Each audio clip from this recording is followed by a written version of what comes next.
Isang lalaki ang nahulihan ng baril sa NAIA sa kasagsagan ng Holy Week Rush. Alamin natin ang sitwasyon ngayon sa airport sa Agenda Report. Si Pierre Pastor live mula sa NAIA. Pierre, go ahead.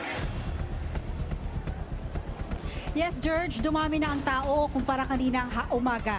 At dumagsa ang mga pasahero dito alas 2 ng hapon dito sa NAIA International Airport.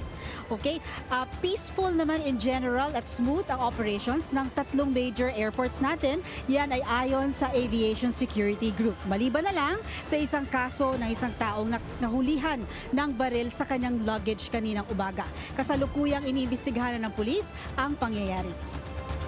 Isang caliber 40 na baril ang nadetect sa x-ray ng luggage ng isang lalaki kanina. Nang imbestigahan ito ng pulisya, inamin naman niyang pagmamay-ari niya ang baril. Pero wala siyang maipakitang dokumento na magpapatunay na maari niya itong bitbitin.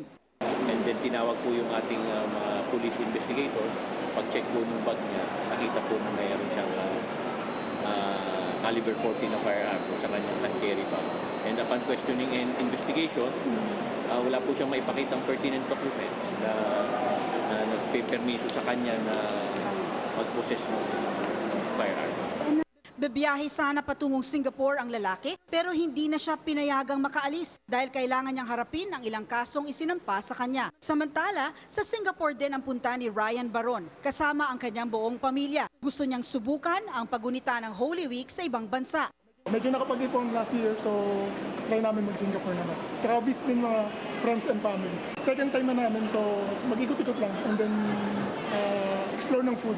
Kahapon at ngayon, nagtala ng 419 international flights na may 84,603 passengers at 1,391 domestic flights na may 181,107 passengers. Meron ding 594 flights ang general aviation gaya ng chartered planes na may 1,491 passengers. Actually, kahapon sa Malacanang sa press briefing, sinabi ng PNP na 65,000 PNP personnel ang dineploy para lang masiguro ang seguridad ng mga Pilipino ngayong Semana Santa at sa buong bakasyon. Maraming salamat, Pierre Pastor live mula sa NAIA.